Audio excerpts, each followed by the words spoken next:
So I'm feeling protected.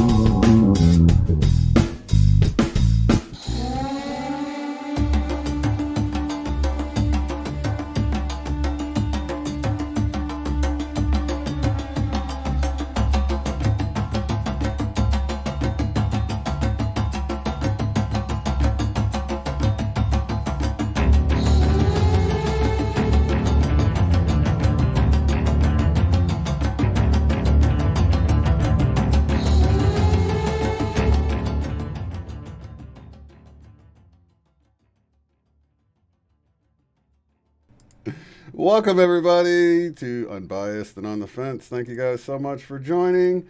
This is a special broadcast with my buddy Kerry catching up with us. What's up, Kerry? Yee. What's up, buddy? How's it going? Oh, man, it's going wonderful, man. And, man, the energy's just great. The weather, we were just talking, the weather's like 50, but the sun's shining. It feels great. You know, no complaints. Yeah. Oh, bright as ever, man. I don't even see one chemtrail out right now. So I imagine as soon as I said that, I'm sure that it's going to get crazy. Send one over. But, yeah. Oh, man. Clouding up the sky. But I just transmute that stuff into positive stuff just in case You got it's to. not. You got to, you know? Like, I'll breathe in that chemical stuff with love. And just thank you, man. I appreciate that. And breathe it out into love light energy that just flows That's all over it. the place. So I did That's want to do it. like a quick caveat, or we want Kerry to be able to feel comfortable and keep it real. You know, he's military. He might have some colorful language, but that's okay. I want you to feel comfortable, not have to, tiptoe too much through the eggshells or whatever it is. So. I understand. But, you know, there might be a 5-year-old learning how to talk, and the last thing we want them doing is... Sure. Or a 3-year-old. I guess 5-year-olds are starting school. We're figuring it out here. Yeah, So what is up, buddy? absolutely. It's been, let's see, last time you were on, I had you on with Eileen, and of course, we missed each other at SETI. You were supposed to be out there, but you ended up going the month before, 4th of July and everything. Do you want to tell us what that was like a little bit, or? Well, no, I didn't. See, that's the wildest thing, man. Let's just start there. That's a great way to start. I ended up buying the tickets from a friend who was going to go, and then she said she couldn't. So she transferred over their tickets, and I bought them. And then I made a phone call to ESETI and asked them about, transferring over. And they said they're non-transferable. So on that day that our friend Sandy was, packing up the camper, that morning, I still didn't know yet. I didn't know till probably just a couple hours after that. But I went to go take Buck, my dog, to somebody that she knew, and took him there. And I felt really weird about it. I felt like it was kind of panicky. I almost felt like it's like the last time I'm going to see him for some reason. Felt really weird, but I put it away. I go back to the Sandy's, go get the copies, call ESETI. ESETI said they can't transfer the ticket. And so I just waved it off and thought, hey, I'll just go to New Mexico, grab some more stuff, and come back out here to Oregon and just spend about another month or so out this way. As we're packing her camper, I get a phone call from the guy that's watching my dog, and he said, man, I got the second worst news. And he said, I lost Buck. He got out of his leash and he took off. And we haven't found him. And I fell to the ground, man. I could feel it. I could feel that he's like looking for me, and I'm freaking out. And I'm like, what the hell is going on? And then all of a sudden, it's just like, stay calm, call in your guides, call in your angels. Sandy said, hold on, let's tune in to him. We asked where he was at. He told us his address. We're heading to him. We're like 30 minutes away, and we're in Portland. And, there's like these waves of energy that are happening. I'm super calm, super freaking freaked out, but I'm like, hold on, he always comes home. He always comes. All he has to do is just hear my voice, maybe hear the truck, something. And I'm taking in any guidance, anything. If something is telling me to turn right, I'm turning right. And the GPS is like, take this way to cut off 3 minutes. I take that way. And I'm going, and we're at stoplights, and I'm like, oh, I'm freaking out. Like, I got to get to him. Well, we're not, but like maybe a half a mile from the location where the guy said he was at. And Sandy all of a sudden says, "Turn right up here." I'm like, "What?" It doesn't say. It says, "Keep going straight." She's like, "No, just turn right." And I said, "All right." And I turn my blinker on, and I start to slow down. And as I'm turning right, boom, Buck is running across the intersection. I open my fucking door, and he jumps in, and I got my dog back. Oh, wow. I couldn't fucking believe it, man. I mean, his paws were bleeding. His mouth was foaming. He had been running for, like at least an hour straight. And boom, we had him back. And I was just in tears. I couldn't believe how everything flowed so perfectly. And there it was. I had my dog back. So didn't get to go to SETI, but I had an incredible story. So, yeah. But I just stayed out there, and I was trying to send you guys some love. I really wanted to be out there, but next time, So, yeah. But still, amazing miracles happened for all of us that whole weekend. So, didn't get to go to that one, and I didn't get to go to see you guys. So, Well, Sandy got to make it out. Alice and Co got to make it out. You guys were represented, so definitely, man. I didn't get to go and ask my question about the fart noise on the documentary or anything like that. You remember that? Oh, yeah. He just ripped it, man. He just ripped it like two. And then I listened to it again. He does it like 2 or 3 times, and I didn't notice it the first time. I was like, man, he's just letting it go. Free balling. So maybe it just wasn't the time for that. Just so people know, we're talking about Above Majestic. Above Majestic, yeah.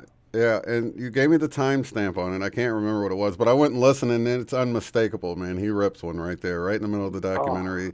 You could tell they kind of go to a picture or something to, I don't know if they had to hide his face while I don't know. I don't really know. Oh, man. But I heard it. The camera guy and the sound guy are just back there laughing. Did we just hear that? Yeah, we caught that. It was, yeah. Well, he's up there in age, man. Give the guy the benefit of the doubt. Maybe just it's probably a lot more difficult to hold it in. Hey, don't you dare take away from the humor of a good fart. Come on. Age doesn't mean anything. When you're a baby or 95, a fart, just you kind of giggle. So there's somebody else does it. So for the gamers out there is 3 Easter eggs within Above Majestic, sound Easter eggs that you can go find, and might even resemble a rotten egg, right? I'm just teasing. Oh, man. But yeah, you were right, man. I heard it, and I was like, oh, my God, you're right. I'm sitting there, like, listening to what he's saying, and you're paying attention to the sounds in between. So. But it was so perfect, man. We needed something like that and something so serious. It needed a little reminder, like, don't take it too seriously, Right. So it's serious, but it's not. I mean, it is what it is. Right. The information, but it's great. I mean, as far as I can tell from what you guys experienced out there at SETI, holy crap! I've seen some pictures and heard some stories, and man, like, jealous a little bit. Not much, but just a little bit. Would love to see that. What did you experience? Man, well, we saw the lights on the mountain and saw, stuff flying over, and but I guess the majority of the really cool stuff, I don't want to make it, put down what I experienced, because we got some really cool orb photos and, orbs swooshing by us, Eileen and I, and but there was some, Bigfoot activity for some people. I think there was a group that saw 6 or 7 of them, like a little family of them, and somebody got goosed by one of the baby ones, and so there was a lot of cool stuff. I didn't get anything like that, but just the overall experience of being with the people and meeting people in person and just being able to talk freely, and and a lot of that wouldn't have been that way. That's why I'm glad we didn't do the 4th of July thing, because with all the conferences and all the distractions and all that, you kind of lose that sense of community and just getting to hang out and talk and stuff. So that's why we wanted to do it separate, as a separate event. But man, it was awesome. Right. It was a really cool thing. But you get this kind of stuff where you live in New Mexico all the time, right? Can you tell us about some of the activity you get? Oh, I mean, from past interviews and everything else that we've talked about, Absolutely. From what I've experienced, from let's say since the last time we spoke, or we did the interview in Oregon, and we seen that violet, that one that got powered up and went from just white to this really brilliant violet color. Since I've been out here, it's just changed because I noticed a shift in myself with something that's happened just within the last few months since that, what was that 1221 portal, wasn't it? Something like that, 1212 portal to 1221. Yeah. We did a nice ceremony with the teepee that we have out here, and there was that full moon, and it was incredible. A week later, we also had this grid set up with huge chunks of selenite, and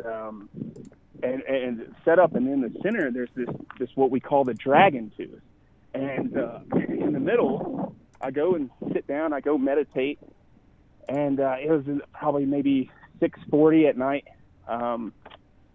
It was probably December 30th maybe, and I'm standing there, and you can feel your heart light up when you're in this grid. It's incredible.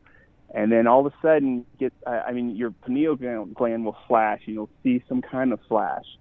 And when that flash happens, I know my crown and my heart's immediately connected. I look up, and holy shit, I fall to the ground. I'm crying. I'm holding my heart. There's this chain, probably like 10 or 12 in a row. Some of them are lined up with each other, and some of them are closer up, some are further back. Some will power up, some will not. And I'm just saying I love you to every single one of them, and this thing lasts for probably 20 minutes. During that time, I get a text from my buddy Jesse, who lives about 15 miles on the other side of the mountain, or on this hill where we're at, and he's like, dude, do you see the lights? And I'm like, hey, say hello to your galactic family.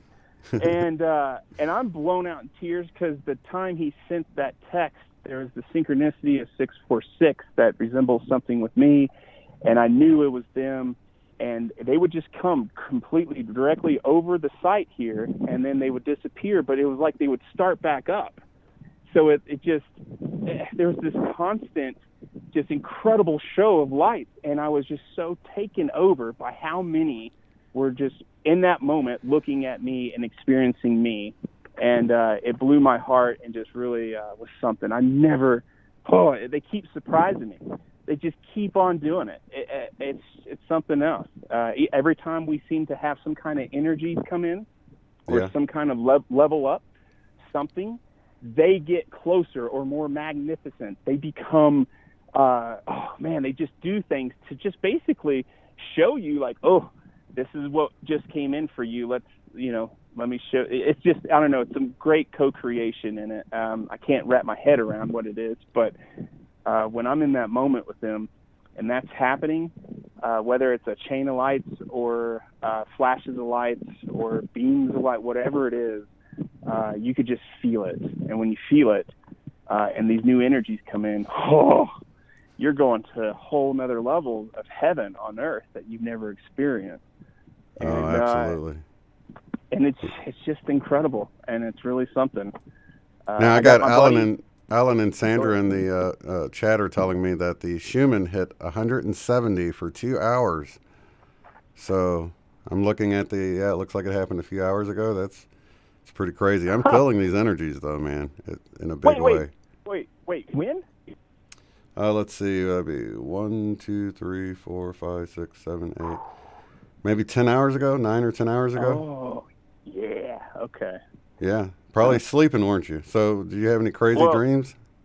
Well, I didn't have crazy dreams, but I feel like super amped up, like if I was like snorting cocaine or something. But I don't. So I just feel super, like just all over the place, But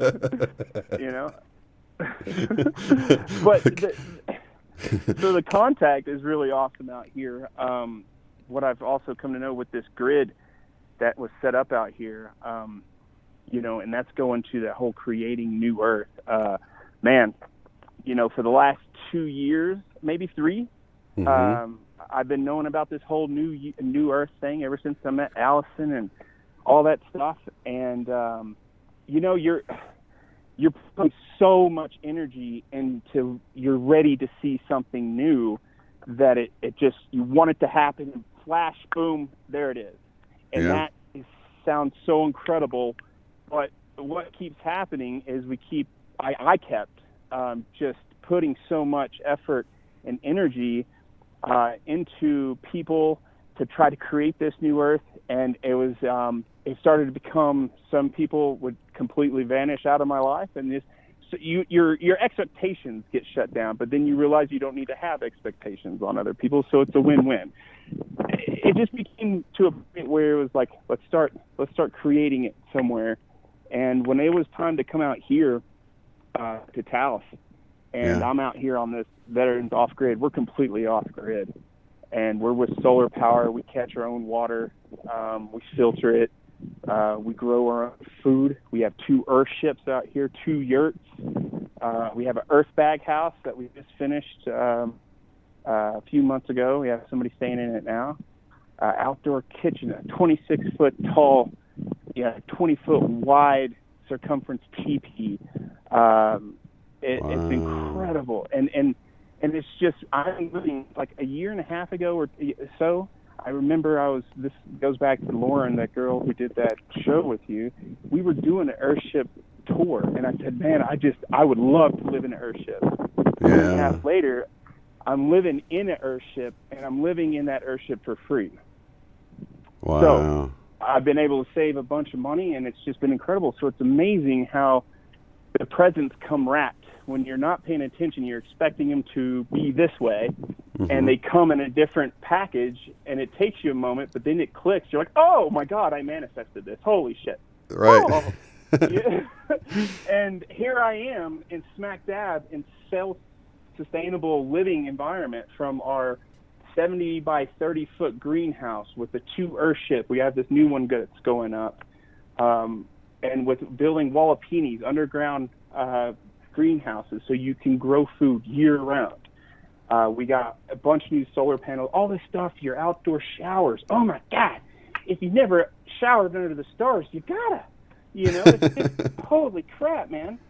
And then in that grid system, we're all in this grid. There's this selenite grid that's set up, and in the center is that dragon tooth. So we're protected. The land pushes out people that aren't supposed to be here. We had one veteran who came out here, and we told him, like, hey, man, look, this is the place to heal. And what will happen is when you get out here, because in the earth bag house that we have that we just finished, we sprinkled selenite powder all in the floors, in the walls, in the ceilings. We put it in the mud. We put it everywhere in this thing. We lit this thing up. And we told them, man, this land, it'll light you up, and it'll bring all those shadows, all those dark things that we've held on to the surface to be seen. And yeah, he was like, yeah, sure, whatever. He wasn't into that stuff. He was out here for maybe 3 weeks. I watched him go from 1 beer a night to about maybe a half a gallon of whiskey, and he burned that bridge and got out of here the day before Thanksgiving, and it got a little crazy. So it just goes to show you, it will surface, and if people aren't ready to see it and to clear that stuff, it'll shoot you right out of here. Yeah, and then I guess one of the things is a lot of the times we go back to what we're comfortable with. So you got all this stuff coming up, and you're like, oh my gosh, I need a drink or something to deal with this, and you end up sort of going the wrong direction with it. You know what I mean? Right, and I mean it was a real, I wouldn't call it a test. It was just because I learned something in that too. I could feel all of his anxiety. You could feel all that stuff when you're around him, when you smelt the alcohol on his breath all day. Yeah. It was really down. It really kind of put you down, and it messed with you, but you had to stand. You had to fight. You had to continue forward. It would, days you just feel like this dude, you're not trying to be aggressive. You're not trying to show hate. You're just trying to show love. But then, I don't know, it just clicks in you. When you get like that, you have to do something. And right. And it's okay. And it was completely all right how it worked out. It was such a great way to learn about the land. When people are here that have been doing the work, and they are lit up, oh my God, they feel incredible. it just charges them. It just makes them feel amazing. And like I was saying before the show, all this land out here apparently was the old Hopi area. I'm not sure of all the tribes that were here, but They're asking in the chat what area you're in. So is there some way you so can just give them a general area? yeah, no problem. Okay, so I'm in this area that's like kind of next to Taos. So I'm looking at Taos from a distance. I'm west of Taos, about maybe 7-8 miles. Northern New Mexico, right? Yeah, northern New Mexico. I want to say you're what, like an hour or two north of Albuquerque? Yeah, I'm also about an hour and 15 from Santa Fe, 2.5 to Albuquerque. Yeah. Okay. Let's say, I don't know what else, but the nearest town they might know. I thought most people know Taos, but if you Taos is a mountain or city? Taos is the town. That's Taou or Taos or?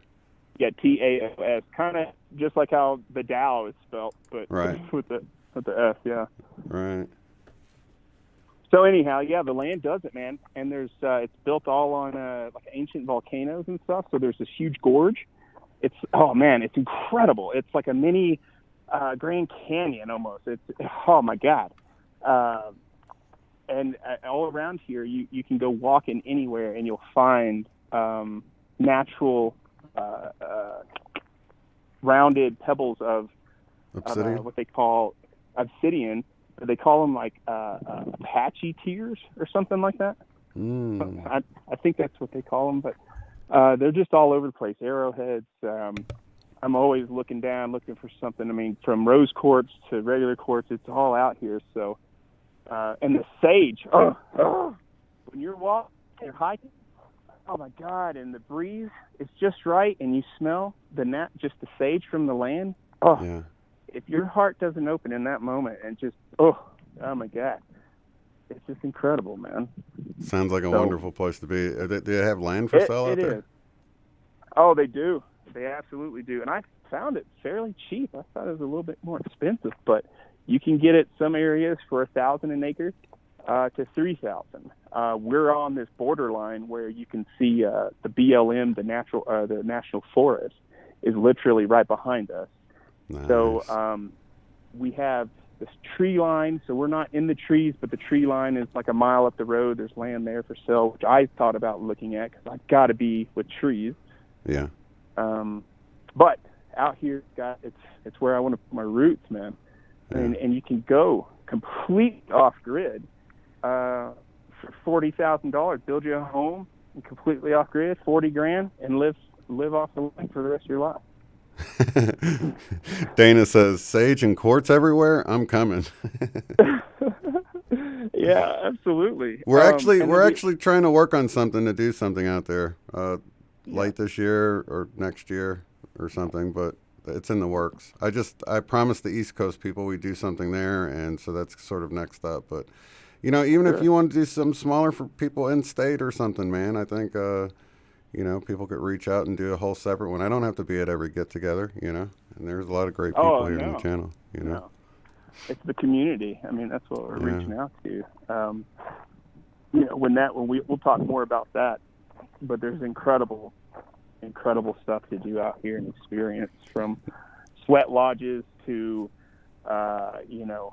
ski resorts, right? Huh? Ski resorts even in that area, isn't there? Yeah. South Ski Valley. Yep, it's right up the mountain. Yep. And during certain times, like during the summer and stuff like that, they have the river rafting through the Rio Grande. Mm-hmm. Oh man, just you name it. It's incredible out this way. And the view. Ojo Caliente is pretty much well known for out here, and it's known for its hot springs. And they have in those natural hot springs like different pools that you can go in. So one's an arsenic pool, one's an iron pool, one's a lithium pool. And oh my God, the iron one is incredible. I never feel so connected to Gaia when I'm sitting in that. And it's just amazing. You just soak in that. You can go get your sweat on and then just work 20 minutes up the road. So it's just perfect, man. It's exactly the place to come to heal. The energies are really beautiful and calm and balanced out here. And you can tell that. Everybody out here is free-spirited. Everybody out here is there's a lot of people are, I guess, boycotting deodorant and stuff like that. Natural things. It's, hey, you just love it all, man. People, they're all kind of awakened in their own way. And it's really something, what you get to learn from other people out here, especially through their own path. Mine, I just want to bring the awareness that we're not alone, and let's connect the heavens, the stars to the earth. Some are doing eagle medicine. Some are tarot card readers. Some are, massage therapists that also do the energy work with you. Mm. So you take from everything, and you realize, oh my God, you're in New Earth. I'm literally in it.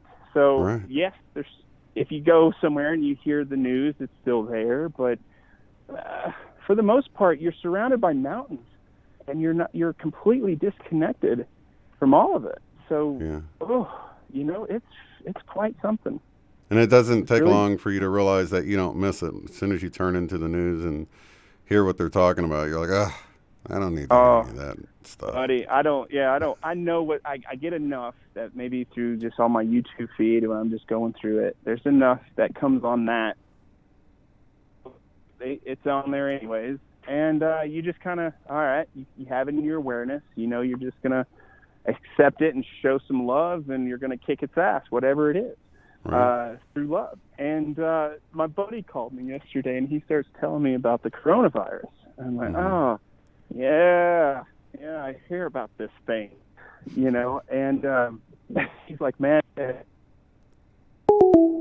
Oh, I'm going to have to call Kerry back. Please stand by, you guys. I thought my internet problems were behind me, but maybe not.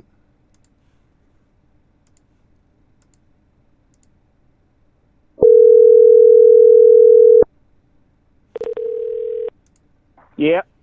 That was probably... Sorry if that was me. Oh, was it? I don't know.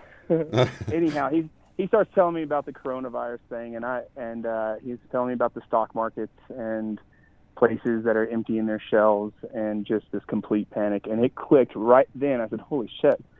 4 years ago, we were in this exact same place. And then for the last 4 years, it's been this constant thing of anger towards the president. But during the election, which was this time 4 years ago, we were kind of in war still, with just doing wild stuff over there. And then also the election with Hillary and Trump.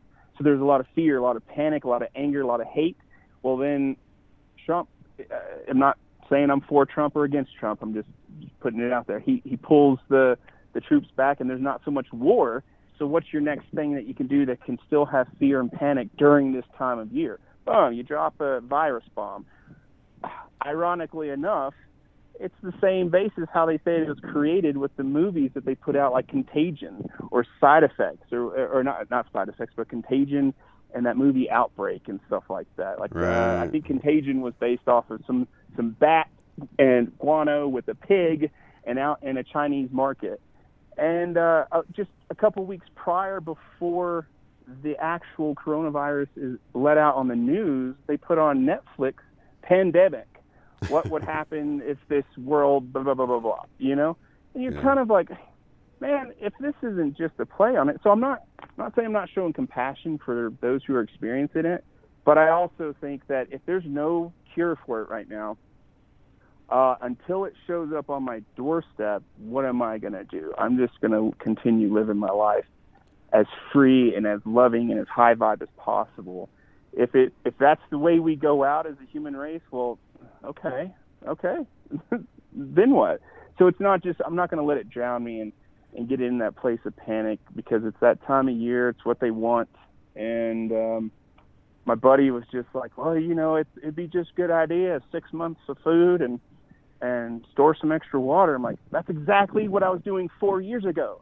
And then what was it before the election before that? It was 2012. Yeah. And then what was it before that? Y2K, Obama, right? Bush. No, 9/11. The recession. You had the recession, and then before that, you had 9/11. Before that, Desert Storm, whatever else. Just one thing. It's a pattern. So, what is the greatest thing that we're supposed to do as humans as we're waking up? Catch our patterns. And so, this is a huge society type of human conscious type of pattern that those who are awakened and aware of themselves got to catch. So we gotta do something different. They're traps and distractions, really. That's really all they are. If there's a coronavirus, what am I supposed to do? Am I going to punch a coronavirus in the face? Right. What's the best thing you can do? Be so high vibe and get to a place of higher consciousness so that kind of disease can't even manifest in your own body. Right. That's what I'm talking about. Exactly. And I get it. Not everybody's on that page, but we are, who I'm talking to, those who I'm speaking to, who can feel that and who can resonate with that. Yeah. That's what they're going to try something. They always are until they don't, until it's completely changed. But as far as I can tell, this world that I'm in is beautiful. It's bright. It's incredible. It's energetically pleasing. It's balanced, and I see completely, like in 5 years, what's going to happen from now in 5 years. We're going to be a completely different society. I'd give it even 1 year, just what's going to happen in this year alone. Yeah, man. The changes I've seen are just incredible. Right. Hey, Buck. Shh. It's okay. It's good to be able to hear Buck in the background there. Yeah, he's still with me, little light warrior. He's doing his thing. Just he has a crack problem. He keeps chewing on rocks, and so he's just this crackhead that I'm trying to keep him from not grinding his teeth down. So it's I don't know. It's been a great year so far, man. What's new with you, man? I know there's some killer stuff that's been going on. Oh, for me, man, it's just been each year is better than the last, and I got to speak at my first conference in Ketchum, Idaho. That was pretty cool for the Mandela effect, and got another one coming up in June. That's the first weekend in June. That's going to be on the East Coast, and then hoping to do some other kind of get together in August or September in Georgia, Savannah. But I really need some people to step up that's maybe in that area and sort of help me put things together for that. Oh, what is up, Sandy? She's in the chat here. The story about when Buck got lost in Portland. Yep, he told that story right off the bat. That's so funny. Right off the bat. And that's Sandy. That's the Sandy from the story, you guys, is visual thinker there. Love you, Sandy. Love you. So I got to tell you this, like though, man. Going on, man. Yeah, but when we met for the first time in Albuquerque and we went out to Sedona together, that was awesome to see Allison Coe and that whole presentation. But I started following you out of Albuquerque, and it got dark. I guess we were west side of New Mexico there, and it got dark, and I looked up, man, and I just about wrecked, dude, because I couldn't stop looking. I'm like, there's the Milky Way. How can I see the Milky Way? I've never seen the Milky Way. And I'm like looking out my sunroof, and I'm like taking my eyes off the road way too long, man. You could have totally slammed on your brakes, and I would have rear-ended you for sure, man, because I just couldn't stop looking at it, man. And I don't know, is it the elevation or what, man, because it was so clear. Is that the view you have there from where you're at? Every night. Brother. Oh my God. Every night. I'm telling you, when you walk outside and the stars are like that, you immediately feel your connection with the stars. You feel yourself there. And that's when they come in and start like, oh, hey, whoop, because you're matching that vibration. But stars, oh my God. So, I mean, the Milky Way is just there, and it's a part of your life out here. So when I was in Eugene, I couldn't see the stars as much, and that was the one thing that was always keeping me balanced and reminding me, no, you got this, keep going, you know who you are, all that. And I couldn't see them as much because I was in a city, and the light pollution was really bad. Man, as soon as I got out here, boom, I was back. I was like, oh, there you are, Kerry, just aligned as ever, the mountains with the snow on the peaks with the stars. Oh, man, when the sun starts setting and it turns, they call these mountains something, oh my God, I don't like using the term. I think it has to do with like the blood of Christ or something like that is what they call it. So during the sunset, the mountains turn really like a Crimson. pinkish red. Yeah, a pinkish red, and they call it something Krista blood. Anyways, I just call it heaven. Because it looks like a painting, dude. And in that moment, you can have so many moments of just where you feel the spirit, like your higher self, looking through your eyes and through your heart and experiencing what it created. And you feel that in that moment. It could be short, it can be brief, it could be maybe even 30 minutes, it can be a while. It just, oh my God. Yeah. I never knew that this existed, but it did. And I had to believe in a place like this. And I was here the whole time, but I didn't know it. I was just on the other side of the mountain, and everybody kept talking about Taos, and Mesa, and the energies and all that stuff. And I remember Corey Good was putting out about how there's a hub here with the underground tunnel. And then even in the Taos, people will tell you about the Taos hum. It's just a weird hum everybody can hear. It's just something else. It's like the earth vibrating? I thought it could be the frequency because it's just the energies, but I also thought, well, they don't hear it all the time, and when they do hear it, I was like, well, I wonder if that's maybe that underground speed tunnel thing when it's moving, if they're just hearing that. I don't know. I haven't gotten down to that. I come to find out, I guess Donald Rumsfeld was out in Taos. I'm like, well, if he's choosing to be out here, there's got to be something. There's got to be some weird stuff. How much? And we're just right. How much of what you see there do you think is ours and Star Family? Meaning ours, meaning Earth. Do you think there's an entrance to a dome or something in that area? Well, there's still always, when you make contact, boom, there's a flyover. So they're obviously, they can see when you're lit up. I think we've gone over that. I think that information's been out for a little while now, that if you're particularly a bright spot, they want to see what the heck that's going on. And it's just the weirdest things. You'll have these super low flyovers, and I'm not saying it's from me. I think some of it is the fact that we're lined up with Los Alamos. Los Alamos is just right down the road, probably 30, 45 minutes, and that's the home of the atom bomb. And there's weird flyovers, I'm sure.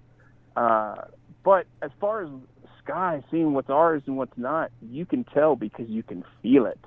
And when your heart is starting to light up, and at the same time, it's being powered up at the same time, and like lighting up while you're lighting up, you can tell that which one's ours and which ones they're not. Okay, so that's a confirmation to someone I'd been talking to that's been getting some shots in the St. Louis area, and before they even take the photos, they'll have a feeling that comes over them in the heart, or in the energetics of what they're experiencing. It's notable enough that they know to grab their camera and go outside and look. That's it, because it's there. That's right.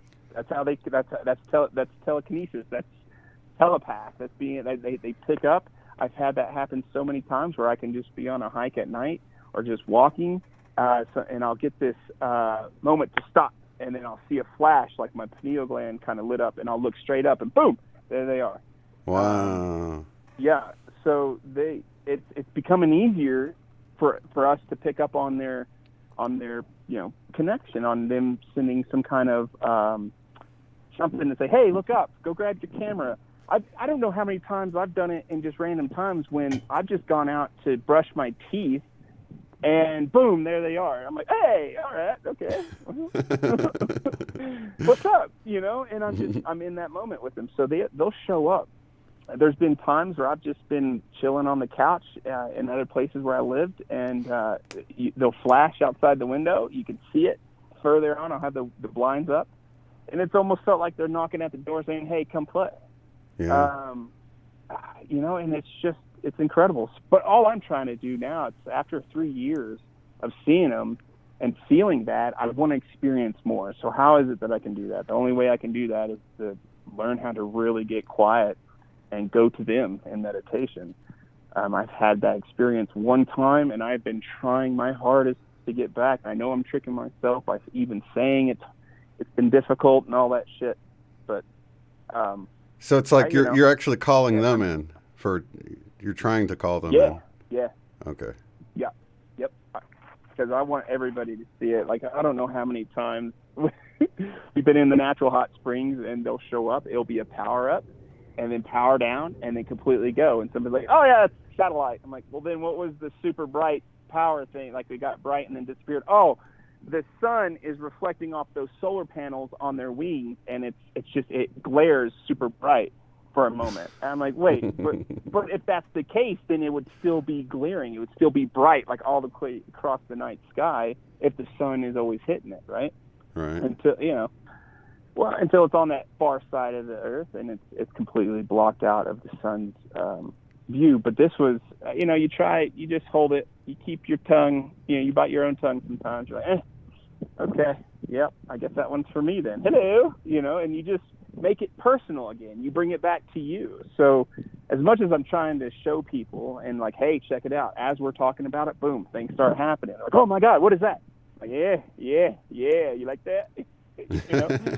And it's a fun co-creation because they come in, they want to help out, and all I'm doing is just talking to them about how incredible they are as an individual, and then as we kind of expand that talk from how incredible they are to that, what the beauty they see is the beauty within them, and then you'll get some cool stuff in the night sky, and people that's never ever experienced anything like that, or like, what?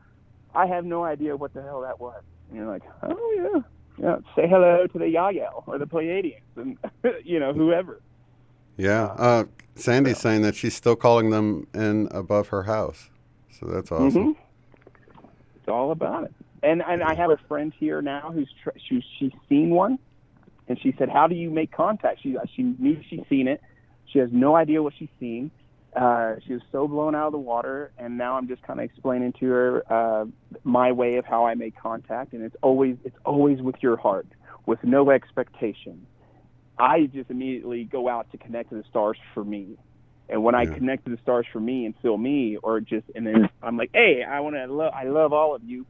They just show up. So I try to let her know it's through your heart and through feeling, through your thoughts of imagining what it would be like to see them from a distance, because they're not going to pop right in right there on your front doorstep if you're not ready for it.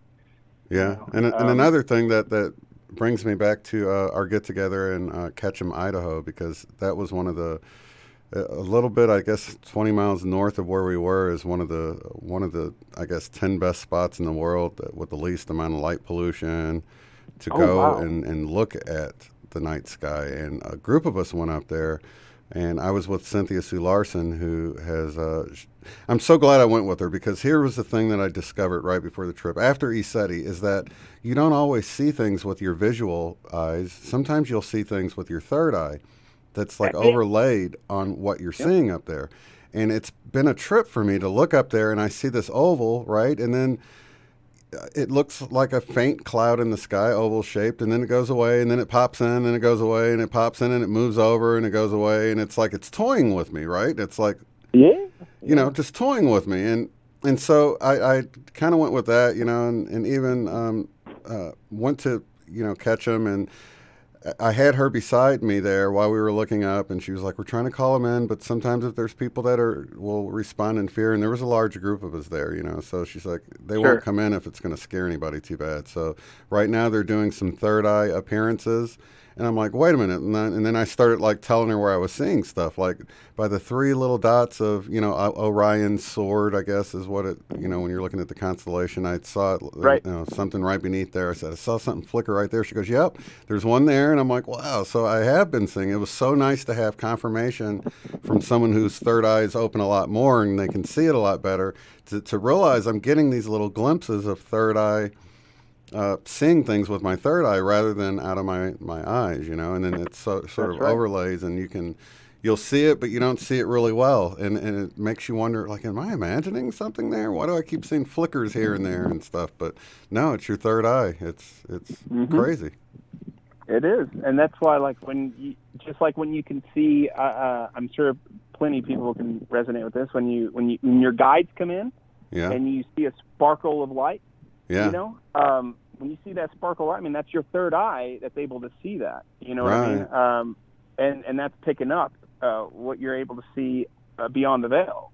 Yeah. So when they, just like their ships, I mean, their crafts are multidimensional. So if they're able, and what I learned is when your vibration is higher, they can lower theirs a little bit, because I mean, if you were a fifth dimensional being, would you want to lower your vibration to a third dimension? No.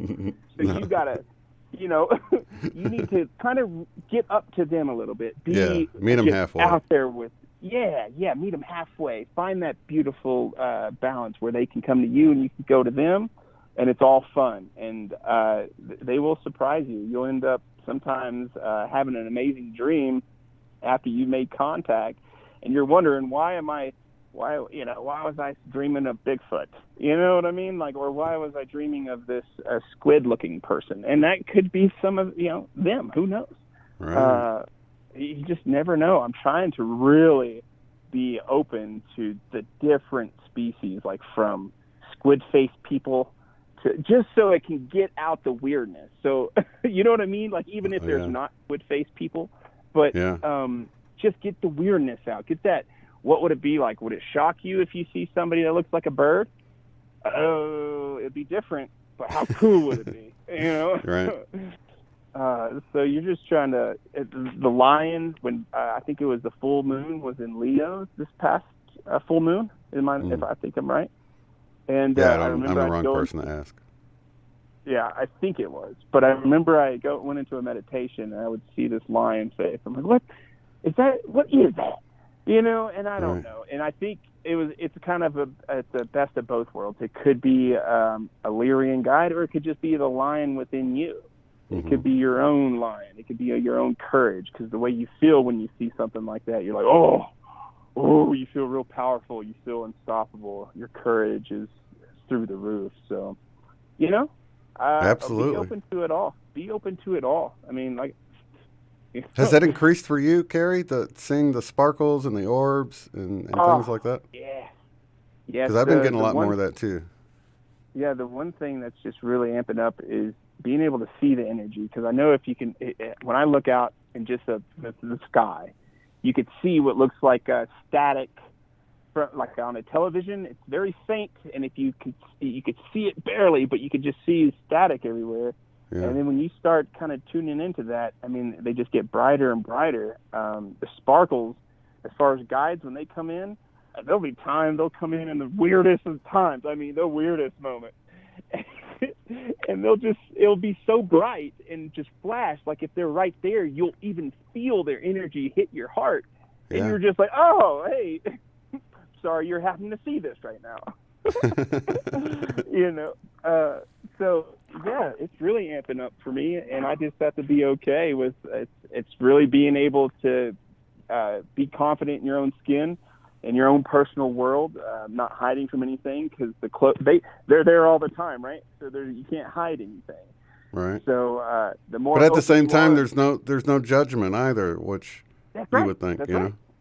So if there's no judgment, it's like, if you don't judge yourself, that's the only time when it feels bad, So it's like, hey, this is me. You don't know what they do. They might do, stuff too, and it's just who we are. So, I'm not saying I'm a weird person in my private life. I'm just saying it's been weird, and just times that you're kind of like, whoa. Like, why would you show up then? And you just, like, I guess it doesn't really matter. You're just trying to break the embarrassing moment. You're just trying to break through barriers in yourself to be okay with, screw it, just live free. But that's another thing, man, when it comes to going back within. I think with all these cool energies that are coming in, I don't know if you've noticed, but anytime something surfaces, we're like immediately ready to find out what that is, or at least I am. I'm like, oh, if there is something that just comes up to me that's nasty, if I don't know, if somebody's attitude really just triggers something in me, I go back and I'm like, okay, I felt that. What is this? And it's just real quick. It's such a turnaround now that it doesn't take weeks, doesn't sometimes take months, or what they might call the dark night of the soul. It's almost, as soon as you give it some kind of awareness and then go back to your heart, and it just, something makes sense, and then it releases, and then boom, you're able to be around that person. Yeah. and completely feel different. It's quite something what's happening, and I would I would love to hear some other people's stories as far as what's happening to them, because sometimes you Well, do feel alone, you feel weird, feel yeah. like you might be the only one going through it. Yeah, that's why I'm so glad we got our little community where we can share stuff like that. What's synchronistic is Jerry, Dark Wolf's Den, just hopped in here and goes, I literally just seen the glittery sparkles in the sky that he's talking about like 5 minutes ago. I love those synchronicities. Here he is wondering about it. He hops on here and he hears us talking about it. That's what I'm talking about. That's what you're talking about, That's what I'm talking about, and we're all this cohesive consciousness. So I mean, we're talking about they might find their heart. Up, your signal's getting a little shadowy. Okay, how about now? Yeah, that's better. Okay, so I mean, just remember, those who are awakened, we're not alone.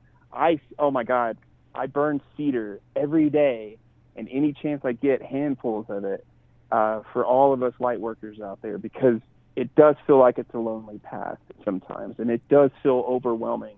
We can feel these incredible peaks, and then we hit these incredible lows. And we're just wondering, why can't more of these peaks and these incredible moments happen?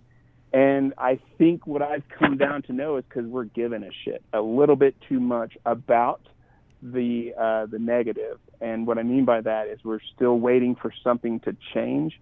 And if you're just like, you know what, I've had enough of giving this too much energy, I've had enough of that, and you go right back to I'm just going to live as free and as beautiful as I can, regardless of what's happening out there. Change something up in your life, challenge yourself, put something in your life that's gonna challenge you to see how mentally strong you are, see what level you are. You've had these incredible insights, you've had all this. Now test yourself, see where you're at. What I mean by that, do something that you've dreamt of, create something new, do something so outside of your comfort zone, maybe even fear-based, get a little fear in that just do something that scares you, and just train, see where you are, because if there's still fear with you, there's still some work. If there's still something that you're wishing something would happen and it doesn't, or if you're wondering why things aren't working out for you, it's because we're not challenging ourselves. We are greatness being awakened in this time, and it's time that we step up into that greatness by challenging ourselves, by remembering, yes, we want the easy way out. We want to see a world flop over and be this new earth. The new earth already exists in our heart. We know it does. The timeline exists. We're just kind of waiting along and waiting for other people to pop up and awaken. So you still have your dreams. You still have your desires. How to make those manifest? You got to challenge yourself. You got to set certain goals. You got to push yourself to a limit, and then push yourself some more. And that's what we forgot. And I forgot about that for a long time. And that was my mentality, to be starting on a football team, to go into the military, do all these things, to manifest buying money, or enough money to buy my mom a house. And now to create New Earth, oh my God. Like, I am so driven, and now that I'm actually out here off grid and doing that, it feels so empowering, because I've been challenging. I always challenge what comes in. So if something comes in, I want to see how awesome it is. I want to see the greatness in myself by what I can create outside of me, now that I can feel the greatness inside of me. You follow what I mean? Oh, absolutely. That's just, I think that's where we're at as light workers and light warriors. I mean, we really got to embrace, and I had to learn, how do we embrace this? Like, I kept feeling like I was lost in the stars, and all I wanted to do was, Mercury in retrograde sucks, and all this stuff. There was this, man, I'm ready for something new. And then it just hit me. Well, then challenge yourself. Wait, you said challenge your what? It cut out a little bit. Challenge yourself. So just whatever it is. If you hydrate, don't drink as much water, completely drink water all the time. If you don't walk and you just sit around waiting for things to change, they're not going to. You're not going to luckily pop into your dream. You've got to still create it. We are still in a dimension where things take time.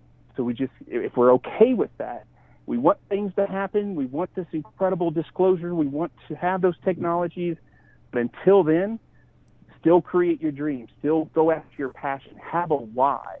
And have that why is what's supposed to drive you. It's your why do you want something to happen in your life? Why do you want to have contact with them?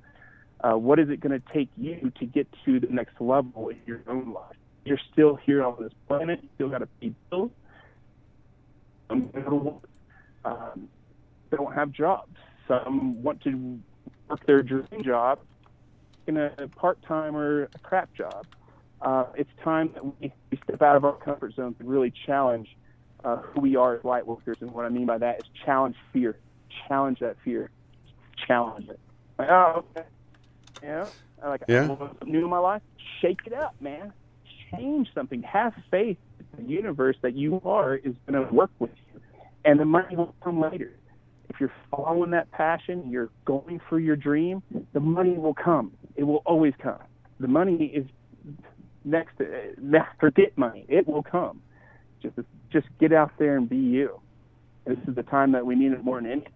I know I say that a lot, but I'm going to keep saying it because every time I say that, there seems to be more energy, and we all. Yeah, I think one cool thing about this whole bringing stuff up and getting triggered, like you were talking about earlier, is I've been using it as a indicator or a reminder to go back and tap into the divine with some conscious breathing or whatever. So that immediately, like you were saying, it shifts you right back, man, into a higher vibration. So using those triggers as triggers to say, oh my gosh, let me get back to who I am, that deeper divine that's in each and every one of us. That's always there. It's inexhaustible and always available, but we just forget about it for a moment or two here and there. And it's just anything as a reminder to get back to that. And that's been like huge for me, man. That is huge. And that's what I call flipping the edge. Wait, you're kind of cutting out again? You said flipping a what?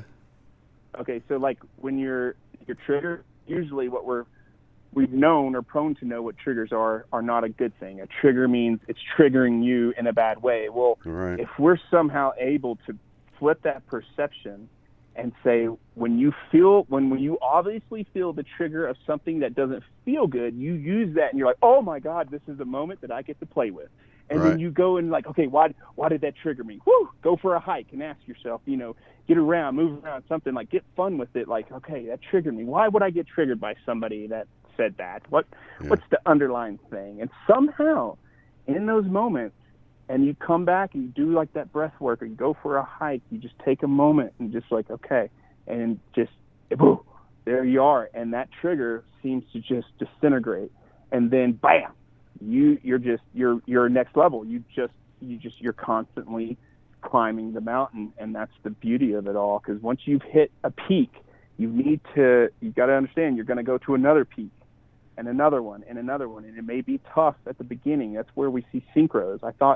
I believe the synchronicity started working for me beautifully when I started noticing the lessons. So when a lesson was coming in and I was in a darker place, a dense place, I would see 111, 222, the lower numbers. And then as I started getting myself out of it, and then I would come up higher to the 777s, 888s, and then boom, once I ended up having that breakthrough, bam, 999, completion, out of the way. And now when I see 111, it's like, bring it on, mofos. Like, I am ready, because that is the greatest experience when you pop out after you dive in and play with it, and you're like, oh, I hate the world, I hate this, and you get through it all, and you express your anger, and then you're like, wait, hold on, man, hold on. And then you go and play in that, and then all of a sudden, your heart blasts open, you're like, oh, yay! And you realize you're just deprogramming the layers. You're just ripping layers off of yourself, getting back to your purest state. And it's beautiful. It is beautiful. It doesn't feel like it. And I say that now because I'm in a good place. And it sucks when you're in a bad place. But it's okay to say it sucks, too. Yeah, it's okay to say it sucks. Okay. And to realize that, sucks. man, This is when the amazing things happen. The amazing growth happens out of these crappy times that we have to go through. So, if Mm, you look at it that way, that just makes it to where you're just like, all right, we're in school rather than we're in this prison Earth planet or whatever it is that keeps you feeling like you're the victim. You become the player, the key player in this whole thing. what if we even took it to the next level and I know for a while I believed that this was a school, and we were just like, well, what if we created the school and then we wanted to challenge ourselves and see, you know, as far as we can, because we know who we are. We're badasses and we're energetically light beings that are just infinite, and we know who we are. So if we know that and we figured it out and got to this, but not figured everything out, just got to that point Right. in something like this, then I mean, this is cake. This is cake. I mean, Right. anything that challenges you is easy if you're able to get to a place of where you're at right now, consciously aware, and you're noticing stuff that's wrong, and you're starting to shine light, and you're having experiences, and your third eye is opening, and all these things are happening. That's you getting you there. Yeah. It's your belief in you that you know there's more. So now it's like, okay, how can we channel that into this world? Well, that's it. Just challenge yourself. Just out of nowhere, do something that is just scary. It doesn't matter if it's skydiving. It doesn't have to be anything intense if you don't want to. And if you start out easy, but just a little bit Yeah. every day. It could 'Cause just we be gotta, something as small as going and talking to a homeless person and chatting with them for a little bit. Maybe that gets you out of your comfort zone. It could be yeah, something, that you see, and it could totally brighten that person's day. Like, wow, they took time to, everybody else just walked right by. They didn't notice me, but that person talked to me for a few minutes. Maybe even gave me a hug or something. that's right. And I'll tell you how much power there is in the darkness as far as fueling your light. I was in this really just I burned myself out by giving too much to just too many, and I wasn't going back to me and healing me, and I just blew myself out completely. And I remember I was laying in bed and I got so just I couldn't take it anymore. And I put on some of that my old rock music, man. I was in it just to really fucking just trying to pump myself up. Just, you know what, screw it. If I'm gonna feel this way, I'm just gonna feel this way, and I'm just gonna own it. So I'm gonna feed whatever I'm feeling. And I just was doing it with some hard rock and just enjoying it. And I'm laying in bed, and then all of a sudden it just hit me. I was like, you know what? I'm just fear, this Oh, panic. your signal's cutting out. You're laying in bed and what? I was laying in bed, and I got this like moment to meditate. And when I was in this meditation, it was this fed up energy. I was fed up, so I was angry, but I was like fed up angry, and it Right. was very cool how I challenged it. So I called in my dragon guide. I called in my guides. I go in. I'm still very frustrated, very angry in a way, but I'm channeling it in a different way, almost heart guided, almost. And then all of a sudden, as I'm into this meditation, boom, I dropped down like in Antarctica or someplace that was completely snow, and there was just reptilians, these negative beings that have been here for so long, just standing all around me. And I didn't give a shit. I didn't care of how much they're putting, how much fear, how much they can try to do to me or do to whatever I'm trying to do. I could see my dragon guide pop down behind me, and I just like could walk in all of these, in the millions of them. They're just everywhere, and I could walk in and around them, and they just couldn't do anything. They couldn't even come close. You couldn't feel them. You're trying to imagine them hugging each other, and you're trying to imagine, like, look, it's just this, it's just that. But what really I came from all this was the power that I felt of facing that, because might call on some shit if you go ducking into a dark cave and it's somebody else's home. They might not be okay with that, Right. and that's okay. I was up for it. I didn't care. I was already there. I was in a place where I'm going to use this darkness that's within me and balance it and come out with such frustration that it fueled me to be in a place of complete negativity, but I felt love, but yet frustrated and like, you're done. It's over. The agenda here is it's over. Like, just go on with your life, go somewhere else, whatever you got to do, but it's over. And if you don't want to get caught up in all of us waking up and then loving the shit out of you, you might want to get out of here now. You know what I mean? Right. It was just this power I never felt before. And in that moment, all this anxiety went away. I felt more just alive. I've held on to anxiety probably for 6 years of my life now. And even when I'd being awakened, I'd still experience anxiety. But it wasn't until I hit a powerful, different place where your darkness can fuel you to push out negativity. And it's just how you channel it. Don't let it overcome you. Don't react to it. Be proactive to the energy. Don't be reactive, kind of thing. Right. So if you feel something that's frustrating, channel that to what is happening on this planet and push that shit out of here. Imagine you being a warrior or a goddess or whatever and coming in with a sword and cutting that shit out of here. Right. You know, it's got to go. It's time. So that's just what just happened with me recently. Nothing else. Nothing big. That's huge, though, man. No, it was just embracing your own darkness and also using it and channeling it in a different way.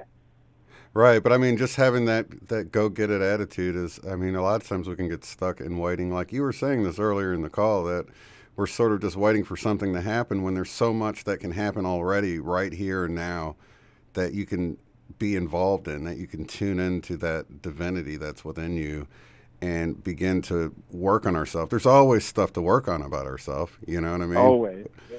But it's like a lot of times we get stuck on the destination and we forget about the whole journey. And the journey is the whole thing, you know what I mean? Right, man. And it's hard to remember that because we want the destination so bad to happen right now. But we got to remember, well, if the destination happened right now, well, then that'd be it. Then we're like, right. Yeah. You know? Yeah, there's always room to grow and improve and work on ourselves. And I think, you know, just the fact that so much can happen and you it's sort of this catch-22, right? So if you get into this point where you're just like, oh, I just want something to happen, I'm just going to sit around until something happens, nothing's ever going to happen like that. You know what I mean? Right. So it's like the more you can get into it and be okay with nothing happening, that's when it brings it about. It's like the opposite of what you would expect, you know what I mean? The more you become content and realize that there's so much going on right now, before you know it, those big changes start happening. And that's when they happen, not when you're sort of growing impatient and you're like sitting in low vibe, bummed out, depressed all the time. It's never going to happen then. You've got to pull yourself up and get pumped up about this thing and get after it. That's right. You know? That's right. I mean, I know we really would love to see this incredible event thing happening that would just shift it all. But I mean, if not, just look at where we were a year and a half ago talking about this. There's been so much that's happened internally. Yeah. And it's like, you know what? I got tired of waiting on New Earth to come. I'm just gonna go pop and create it myself. Right. You know. That's it, though. You know, that's it. That's how you do it. Thing. And I know that sounds easy, and some people are in positions like, well, how can I do that? Well, just the smallest things can create New Earth in your world. If you want to see a New Earth, have your world in that kind of idea. So even planting something, starting, if you never planted anything, plant something, or just go get some flowers and talk to them. Talk to your water. Eat beautiful foods. I mean, that turns into a drug in itself. The amount of the type of, and I know some of us, like, that's a little of our ego, and some don't want to actually fess up and say, yes.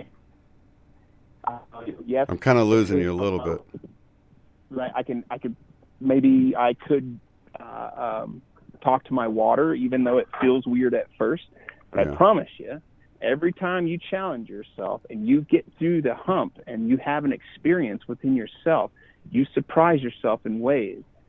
Oh my God, if you put 10% of the love you put out to this world, to your friends, to your family, to this earth, to the heavens, if you put 10% of that love that you put out to them back to yourself, oh shit, man, game over. Yeah, game man. over. You know? So just remember that, everyone. And that's the biggest one we get stuck. And what we get stuck is we see patterns. Thought patterns can be really wild. You got to keep fueling. You can't fuel yourself for 30 minutes of amazing thought patterns and then go out into the world and then see everything and not try to have something to remind you throughout all that. Whether it's carrying a crystal, whether it's grabbing your heart and just, okay, remember protecting yourself and just changing the world in your world. We're not here to fix anybody, and that's what I've come to know. It was a detrimental hit to me. I felt crappy when I thought I was here to help everyone, but that's not possible because all the help I keep giving out, and if you give that help out and they don't return or they don't respond in the way that you're hoping for or that you're wanting them to respond in, then that hits you a little harder. And it hits you a little harder, and you're trying your best. You're doing everything you can. Why aren't these people freaking catching it?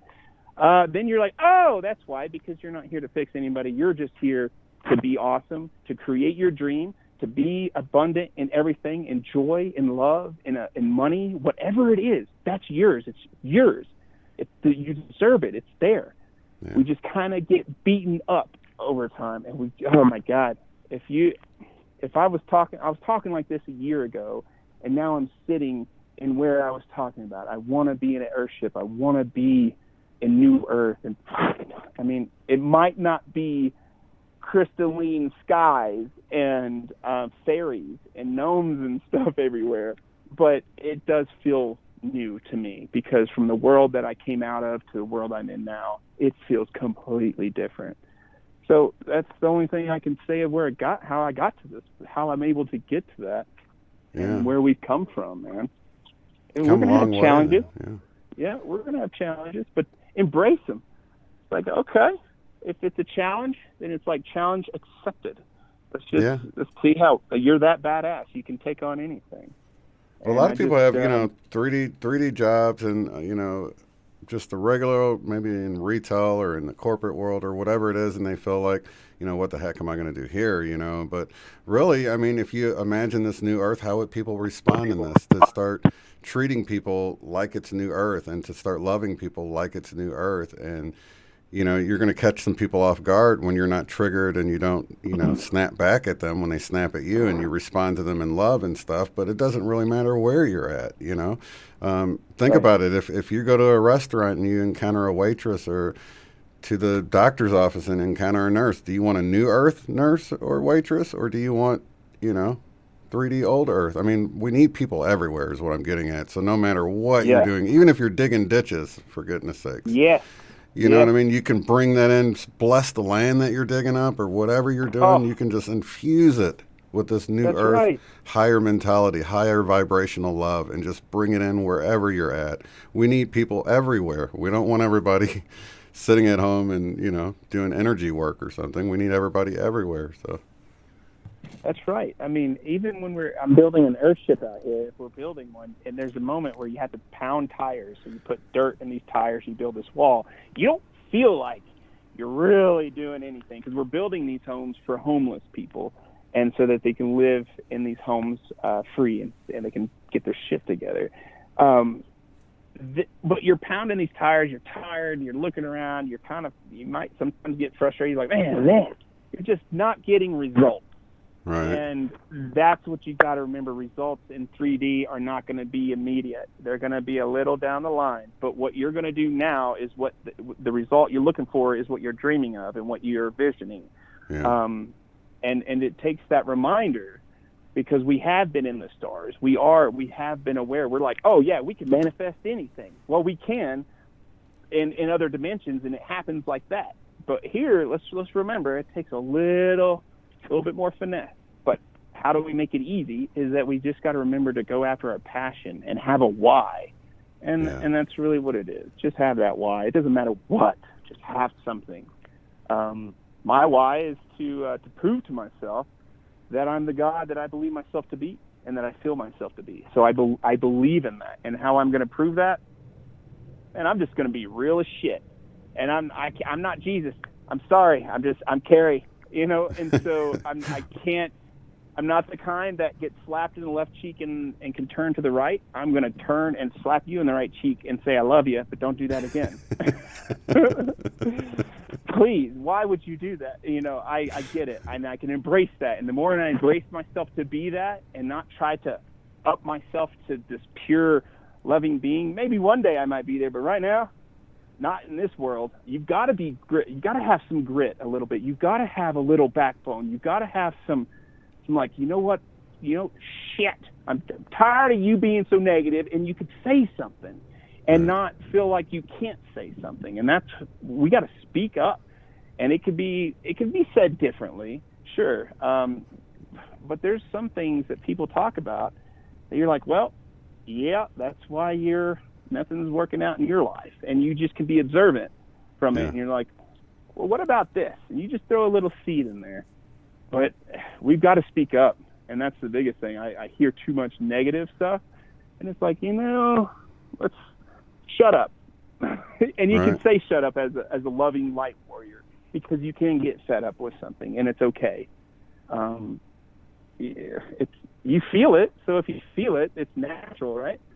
Yeah, exactly. You feel fed up. How do you express being fed up? Speak your truth. You've got to speak it. Mm-hmm. And if there's nothing you can say, just love them through it. Give them a little taste of the new earth with the way you respond and the way you love them. And I mean, that could be huge. Sometimes people aren't receptive to hear anything you have to say, but if you just love them, give them a little taste of that, they'll wonder, well, where did they get that from? What's that all about? I want some of that. I want some of that calm and that love and whatever they're putting out. And then they'll start asking the questions, Yeah. Well, and some of it could just, where they're at can be completely misdirected. I know somebody that has this really misdirected thing towards a word that's being used in our society, and it's been used for a long time. Anyways, his direction was real negative. And I said, well, what about this? Well, what if they don't know any better and they said that word, and they've always thought, and what they've been taught was that it's okay to say that, and you immediately come at them with this hate. Where are you're going to prove to them now that word is just a bad word because you're angry about it. And it just really is, it's a really unbalanced and unhealthy way to deal with stuff. And it was frustrating for me. And what I'm going to get to is, have any of y'all had that experience where your ego is literally in a battle with your heart or in a conversation? Because my ego would sometimes, he's like, this dude would not shut the fuck up. But then my heart's like, okay, all right now, and I'm having this conversation, and it's basically my ego not wanting to disintegrate, it's not wanting to surrender. So it has this issue with this person. And the moment I was able to dissolve the ego part and it's like, it's not even my life. Why? Screw that. I'm not giving that any attention.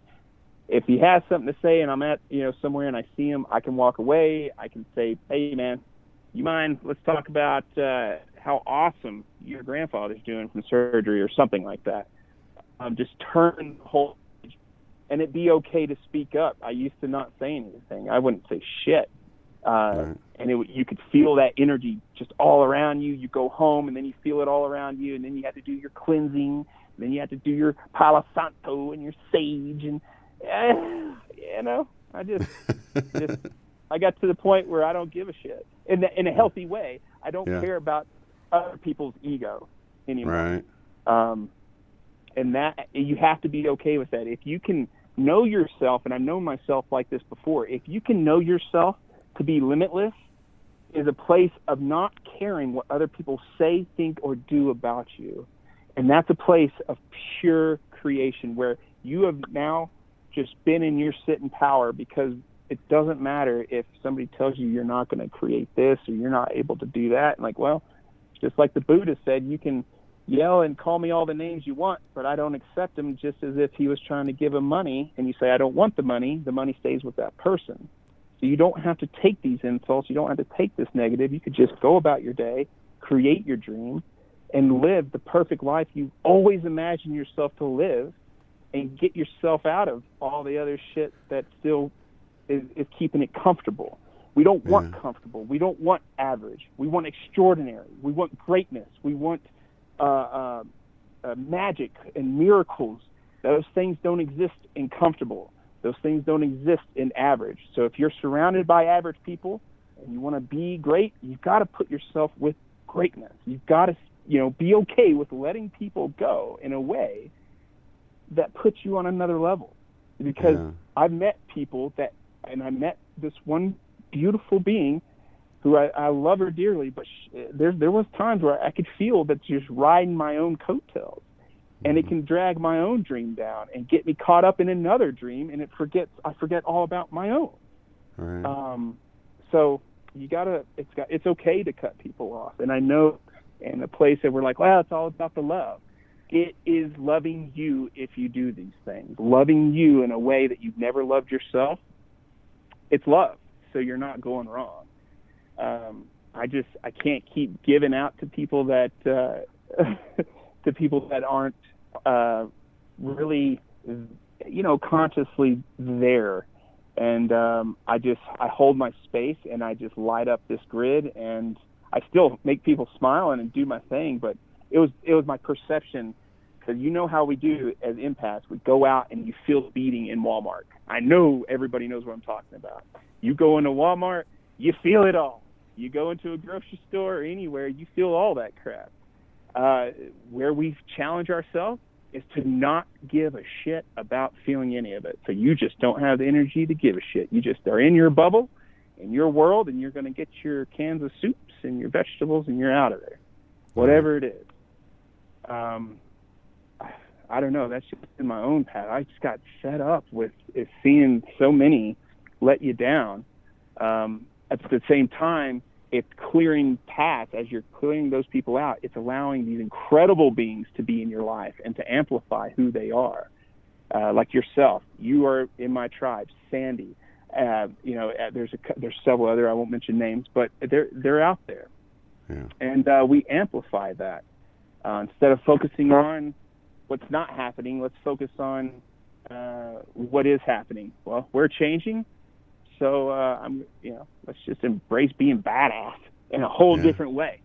Absolutely, man. There's so much going on, and it's so easy to get distracted by all this lower vibe stuff going on that you don't see all the magic that's happening, But there's plenty of cool stuff happening, plenty of transformations happening, lives changing in a super positive way, and that's what I choose to focus on, where I want to be, what's going on right now in this very moment, how far I've come in this very moment.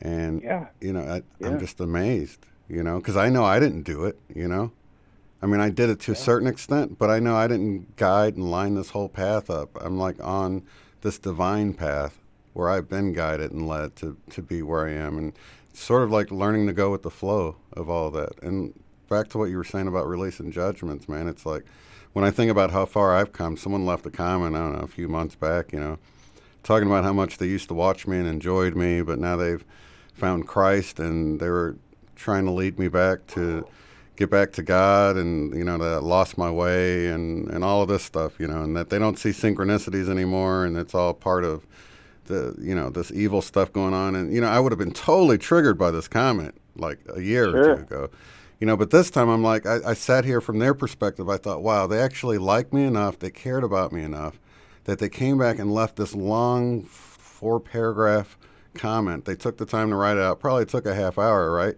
It's almost like they saw me on a Titanic ship that was going down, and they turned their lifeboat around to come back and save me. And I saw the love in their comment. I didn't get triggered by it at all. I just said thank you. Gave them a couple hearts, went on my way, because that's not my perspective. But from their perspective, I'm on the sinking ship and I'm going down, and they thought of me enough to come back and swoop up to pick me up. Like, no, it's cool. My ship's not actually sinking, but thank you very much. You know what I mean? So it's that's where they're at, and I'm okay with that. At least they've got momentum going in their growth. Before I would have thought, wow, they've taken a step backwards, but no, they're changing. They've got momentum that's happening. They're changing. Some people might say for the worse, but I just say the momentum for change is happening, and everyone's journey is different. And to be okay with wherever somebody is, you know what I mean? That's right. You gotta just remember you. It doesn't matter. It's not even, man, what sucks is that seems like it always comes back down to religion, and I'm just fed up with whatever you want to call it, spirituality, religion. It's like, no, just come back to just being. You can make it simple again and just say, well, I'm still going to be me, and I'm still going to go about my life. I love you. Thank you for, for what you're doing. And just like you're saying, you thank them and you appreciate, you find the love, and you're still going on about your life. You don't let it, mess with you, because that's the trick. Is as soon as something like that is put out there, it can mess with you if you let it. And that's the difference. I got to a point with when I met, there's somebody that was, super Christian religion or whatever. And it's like, you know what? Don't Christians want a new world too? Don't Christians talk about having a place of love and a place of this, and let's, be nice and give one another, and, so on and so forth. It's like, well, let's take that. If you're against us spiritually, great. Okay. You always will until you're not, or until you are. But let's find some kind of middle ground and just connect what we do want. We all want a greater place, a greater world. So let's connect like that. In religion, you don't have to push it on us, and we don't have to push. We're not pushing, trying to not push anything on you. And we don't. You can't push any kind of awakening on somebody. All you can do is plant seeds. You have to experience it. Yeah, you got to go. You go through it, Yeah. and that's the respect that you find on other people's paths. But you could still create the world, and I learned that just being out here. Not everybody that comes out here and volunteers. Like people come out here throughout the summer. Last year they had 20 out here on the site for a couple weeks. They're doing stuff, and not everybody's on the same page. But what you are on the same page as far as is creating something new and doing something good in this world, and putting your hands in the dirt and creating it together. And it's just like you finding that love in that comment. You can see where their love is coming from. Regardless of where it comes from, it's still love. Let's create this shit together. And who cares of beliefs or what have you? Let's just get it out of the water, or let's just get out of the trembling waters of who's right and who's wrong. And there's religion and Jesus is the only way. Well, okay. If he is, great. Okay, let's create world. Let's put some food in some babies' mouths, and let's create some sustainable homes, and let the blood of Christ compel you. It doesn't matter. Either way, let's create it. Let's keep pushing towards the main goal as a human race. And that's the biggest separation and the remembrance that, judgment, it's not for me. And if it's for them, okay. If that's what it is, that's what it is.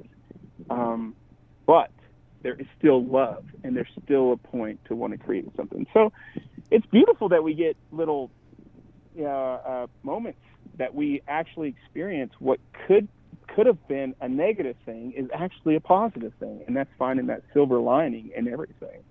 Yeah, Holy, but great you don't job get that. on catching that and going through that, man. That's awesome. Yeah, it was just another indicator. It's like, wow, look how far I've come. That I would have never seen the love in that. I would have seen it as an attack. You know what I mean? Why are you attacking me? You know what I mean? Why did you come back to attack me? But no, I totally saw. I was like, wow, they actually cared enough about. It almost made me want to cry. You know what I mean? That I was like, wow, they love you so much. They want you to be on their journey. That's exactly. how much they. Oh, that's beautiful. Yeah. It is. It's beautiful, man. I just couldn't believe how much of a change in perspective you can have from one little thing, from something appearing to be, I'm being attacked, to something like, wow, they're actually showing me, they took the time to show me love, so. Sure. And it's beautiful, but I think so much like what you were just saying, so many times we're so busy fighting over our differences that we're not like, okay, well, let's all have our differences, but still work towards love. It's like we're all working towards the same thing here. We're all wanting the same things. Why are we arguing about what road we're taking to get there so much? Yeah. Wasted energy. Let's embrace. Let's truly embrace, even though we know we're not just the body, but let's embrace being humans for a change, as light warriors, as incredible angelic beings that we are. Let's embrace being a human and see where that goes. Because if we know who we are spiritually, well, then let's know ourselves as a human. Yeah. And let's really see what we can do and what we can create as spirit in formation in a human form. Yeah. Um, And then and that's embracing the diversity in race and culture and religion and politics, whatever. Just embrace the yeah, diversity and then unite around the humanity and the love, you know? that's right. That is absolutely right. Like I know during these times, again, it can be a little stressful with fear. Some people feel that. Let's just remember who you are, and let's keep your general baseline as you're awesome. So you know you're awesome, and you know you feel good. So when something stirs up in you, it doesn't have to be yours, and it's hard to navigate through that stuff. And that's just being human because we're not fully there. But as we go along, the more I used to use this in the military, but it's like zero fucks given. You just don't have time to care about things that don't care about you. You follow just, you know what? We put our hearts out to everything, but at the same time, we still can have energetic beatings and stuff happen. If you go to a place that is creative power and source, how source wants to work through you, how source sees itself, how it just, oh my God, if the power that you know yourself to be creates world and it's in your body and it is you, come on now. Come on now. There is no point ever to let something ever get the best of you. We're going to go through things. Failures are going to happen, but those are lessons. That's the difference between letting something completely take you out and suck your energy and also being proactive to these energies. But you're right, man. I mean, as far as I can tell from where I was a year ago to where I am now, being able to be proactive and not reactive to a lot of things, that's been a game changer, man. Yeah, man. You know, you don't want to react to something like that, because if you did react to that guy that wrote that in a bad way, or in a way like, hey, how about you keep your Christian stuff to yourself, whatever, instead of in the loving way. As soon as you would have put it out there, you would have been like, oh man, I don't know, I look like an idiot, you know? Right. Because you know how loving you are, and you're like, well, okay, I didn't really mean that, I love you, but we're getting so good at it, we actually can feel that immediately and react or be proactive to. Yeah, it's learning to catch it quicker and quicker, and that's what I love about comments, because it's allowed me a time to cool off halfway through a comment I'm replying to, and then be like, all right, delete, hold the backspace down and start all over, and completely answer from a higher perspective. I didn't have to I've do done that that with that so one, many but times. but early on, I was like, what, and how can you tell me, and blah blah blah, and how can you say that you don't know me, and all, and then just going down the line of how dare you and all this, and and even now, if it's really bad and rude, I just delete it. I'm like, you know what? I'm not even going to waste my time on it. I just delete it. I don't feel the need to have to respond or anything. I'm just like. And then once you delete it and don't respond, it's like all that emotion you just caused yourself to go through. You're like, and you're like, why did I even do that? But it's cool because you catch yourself. I've done that. I've done emails where it feels like, okay, am I supposed to voice my truth and say my part to release something? Okay, so then I'm in this email and I'm writing it all out, putting the truth out there like I've never put it.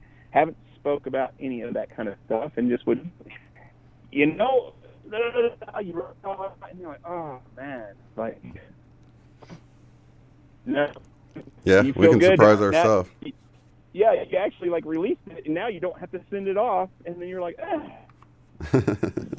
there's a couple times, and your signal's getting kind of bad again. How about now? Yeah, much better, much better. All right. So when you're catching it, that's the beauty. That's you integrating quicker and quicker these energies of being able to notice something, see the love, boom. It doesn't hold on to you. You don't let it mess with your mind. And even though that you did feel that love, and I know you're going to speak this truth, but even though you was proactive to that response that they left, you can't lie that it's still probably, even though you found the love, later that day, throughout that day, maybe even the next day, there's a few times it popped in your head, right? Like, it's like, well, you know, and you kind of relived how you reacted to it, or, Yeah. you know, and it's just cool because you're like, wow, if for the first time, you're now embracing yourself, like, whoa, this is who I am on a different level as a human. You can find the love, silver lining in it all. Right. And not be so defensive. But it's also okay to stand up for what you believe in, and that was a hard one.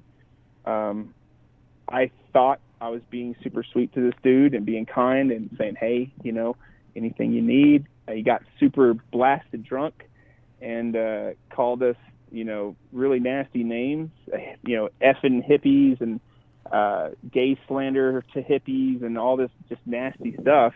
And I look right into his soul, man, and he's lit and he is drunk.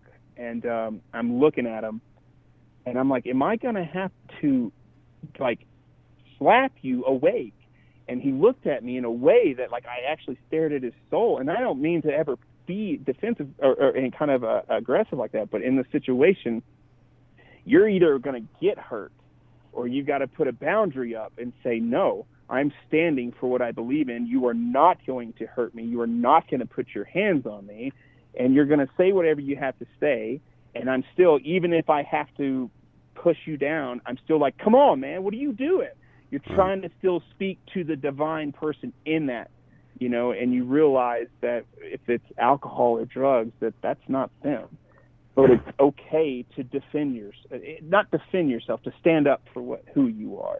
Defend isn't really where we want to be anymore. We want to stand up for the light workers, the weirdness that we are. Stand up for being different. If you're different and you feel out of place, start showing yourself, start showing the world, and start embracing being different. If we are different, there's no way you can have a conversation like we're having with every average Joe here. They think you're crazy. They think you're insane. Like this dude, you know? So thank God we have each instead of doing that, it's like, you know what? If they're going to look at us like that regardless, then let's just embrace being weird, be different, say weird things like, oh, yeah, New Earth is just right around the corner while you're standing in line at the bank, and see how people react to that. Wow, these energies. You feel the Schumann today? That's crazy. My dragon guide is here. I just see the sparkle over your right shoulder. Say hello. Be weird, because what that does is that inadvertently does plant a seed, because then they go back and like, man, some weird person said their dragon guide. What is that? Who says that? You know, but who knows? Something might pop up about spiritual guides, and then the next thing you know, there they are. Yeah. You know, stuff like that, or their grandmama's like, oh yeah, you know, somebody in their family lights them up. So to me, it's like if everybody else gets to voice their opinion and it's always negative, then we should be able to speak ours. And who gives a shit what they have to say? If they do believe in it and don't believe in it, but we're constantly hearing that negative stuff. So let's start speaking more like anything we want that's positive, whether it's New Earth, fairies, unicorns, dragons, rainbow bridges, extraterrestrials, starships, connecting to planet Earth, Gaia. You know, it doesn't matter. Speak it out. And when I love doing that when you're with somebody that's like that's old school. And you're like, you know, all you need is a little mushrooms, a little fungi trip, and you would see. And then they actually try it, and they're like, oh, my God, love is everywhere. And you're like, yes. It's quite something, man. It really is. And that's another thing that's beauty out here, is that they use a lot of plant medicine. And it's not necessarily, it doesn't have to be anything that's mind off. It can be like we're just using sage, burning cedar, certain teas, spices. Those are healing. Type of thing that connects to the earth that you can ingest, and it sounds like you're right. Sounds like you're right at the edge of a cell phone tower too. So not a lot of EMFs, but just enough to get a little bit of a signal, I guess, huh? Yeah, I enough that you can, if you wanted to check out YouTube, you can, and enough that it's not blasting your head out of Right. control. I've had moments where I've been on a phone in town where I've had the phone up to my ear, and my dog would start barking, and then I would hear the text and feel the heat on my ear, and then a text would come through. I'm like, what the shit was that? Right. How was that? uh, so yeah, that's we're kind of away from that, but we have enough that I don't have internet out here, but the cafe does. So if you need internet, you just go down half a mile down the hill. Very But nice. it is nice to be away from that. It takes a while. It does. When I first got out here and went off grid, your body, the land definitely, you go through. If you can handle it, you can handle it, and if you can't, poof, you're out of here and you're going back to running water and plumbing. Right. So, not to say we don't have running water. It's just a different setup. It's different. Yeah. But it does have it. It takes a toll on your body at first. Sometimes you're just like, screw this. I can go get a hotel. You can go get an apartment. But then if you get through that, then you're like, oh, you break through it and you feel like incredible. Now you're just saving money and just like, hey, don't waste that water. You're Right. starting Right. to find that, you're becoming more minimalized. You're not using as much water. You're barely using any water to wash your hands compared to what you used to. Stuff like that. Plus, And you get to it's take very showers under the stars, man. That's a huge plus. it might be different. You might have to heat your water up all day through the sun, which is okay. Yeah. In a glass container, it will heat up that water, and then we have these battery operated shower pumps, and we have these shower stalls.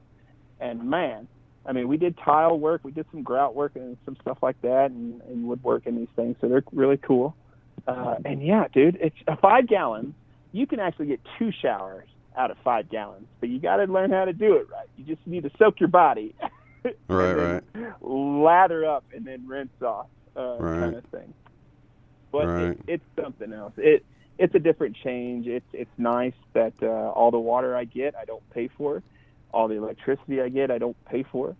I still go and buy food, sure, until we're actually at a place of growing our own, and we'll be there this year. But that's just a dream that's always been, I think, for most people that are living on this system. They're tired of paying for what should be naturally theirs. Yeah. Water is natural. You should be able to just have it for free. But we'll at some point, I'm sure the technology will come out, and we won't have to do all that. But I couldn't wait. I had to do it now. I couldn't wait. Well, I'd say that you've got the people, I would say at least the majority of people's worst fears covered, and that is, how am I going to charge my phone? so Oh you've got your yeah, phone charged. There's a way to do that. I think most people will be yeah. all right with it. We got refrigerator. We have lights. we didn't go like backwards. We went forward. So we still have electricity.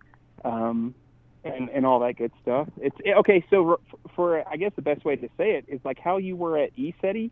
Did you have places where you could charge anything?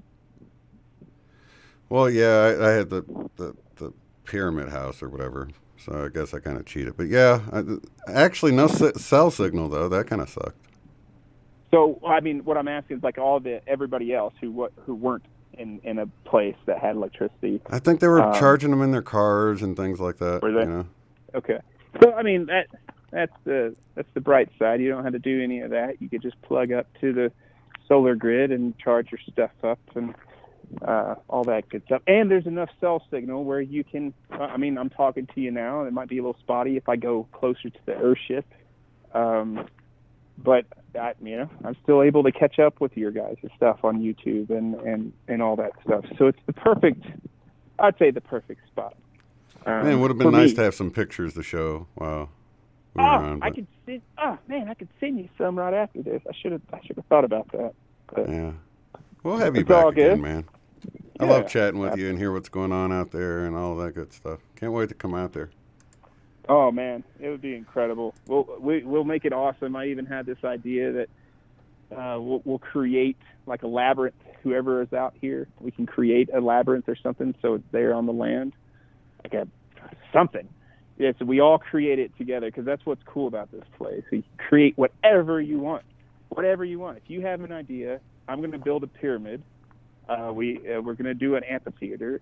Like I said, you can just anything that's to progress healing is wanted out here. So that's what we're pushing for. So we welcome beautiful. anybody, and you can always check it out. Again, that website is Veterans Off Grid, and I get that it localizes on veterans, and as a veteran, but also as a human, we don't have to necessarily. Doesn't have to be just veterans, but they are still humans, so we can look at it as just humans off grid. You know what I mean? So And what is the website again? veteransoffgrid.org. And anybody's welcome. Like we start taking in volunteers. Like if you just want to spend a couple days, you can camp for free, and you can learn how to build an earthship or something of self-sustaining. Because the guy who runs this and started this whole thing went to the Earthship Academy, and he has all the knowledge, and he's just passing it on because he wants other people to be able to take this and do it on their own time, on their own place. How many locations do they have? Right now we just have one, and we're about to explode. So from where we were at a year ago to where we are at now, we have a place that's out in Boone, North Carolina, 500 acres. It's been talked about that we want to get started out there. We just we got to grow a little bit more. We need a little bit more help. And it's simple. It's just volunteer. It's just volunteering. Nothing's set in time. We don't give a shit if you can't do it. If you give us 2 hours, or if you wanted to do it somewhere else and had an idea, anything, it doesn't matter. This is just creating that new earth in any way possible. So if we can get people out, there's a couple people out in North Carolina that are veterans that know about earth bag houses. We'd love to see those. Those go up really quick. And like I said, we got a guy living in the earth bag now who during the day it gets about 40 or 85 in that bad boy, and at night when it drops down to 10 or 15 degrees, it stays about a solid 60 throughout the whole night. Yeah, it's the way they create these things. It's incredible. So basically, that's kind of the thing. Anybody's always welcome out here. Starting about April, we can start letting the weather is a lot better. April, May time, things really start kicking off, and we're projected to probably have 25 to 30 volunteers throughout the summer. And all it is just you come out, you camp. You do have, if you're so connected that you got to have your internet and your coffee and your bagels, the cafe is literally a 7-mile hike down the hill. Or 7-minute hike, sorry, not 7-minute hike, not 7 miles. So you're welcome. Anybody's welcome to come out and just play around. Even if you just want to come out and just check it out, just to get an idea of how you can do this on your own property, how to properly do water catchment systems, the easiest way to get containers and not pay for anything. All these things, this is the key to creating it.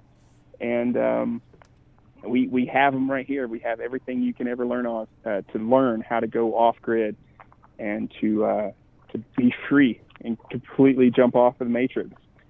That's awesome. I just pasted the link into the the chat so people can go check that out. There's pictures on here as well. That's pretty cool. I've been sending pictures. I'm the photographer. We just did I've been taking pictures throughout my time here. It's been quite something. The views are endless. The hikes are incredible. We're literally what's really cool also is we're probably two miles or so. We're right next to the Pawtucket.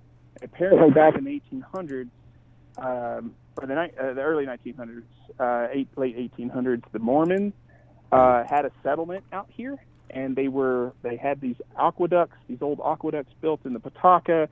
They had a settlement out here, and all that stuff is old. There's nobody there now, but you go hiking in the Pawtucket, and you're picking up like obsidian pebbles and seeing these old ruins where the Mormons were, and it's just really neat. It's something of interest. It's just beautiful out here. So the thing is, if they reach out and they want to experience a little bit of that, they can just reach out onto that website. They can always contact myself or the contacts on that website. Again, we don't charge. It's not like you come out here and you can party up and just do whatever you want. You know, you're here to embrace the land too. It's very healing. I don't know if you've ever been in a 26-foot tall teepee with a fire going or a sweat lodge going, but it's pretty intense. It's incredible. So looks like you get quite the mixture of the weather there too. I see snow in some of these pictures and desert looking in some of them, storms, and that's beautiful there, man. Yeah, we actually had I don't know if I got that dang picture up on the website, but I'll send it. We had a double rainbow one day that the end of the rainbow was on the property, and our buddy Troy, who lives out here too, he was like, "Oh my God!" I'm like, "Yeah, man, it's like right here. It's like by the hoop house, by the greenhouse." And I'm like recording this thing, and he's just looking at it in just awe.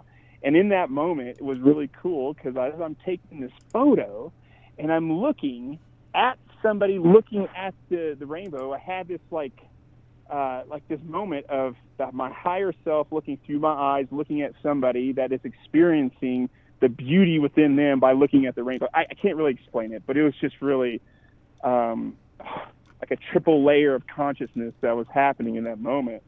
So yeah, magical things happen out here. For the most part, right now it's not snowy. It's pretty warm. We just had, I think, our last snow, I'm going to guess. If we have anything else, it's going to melt.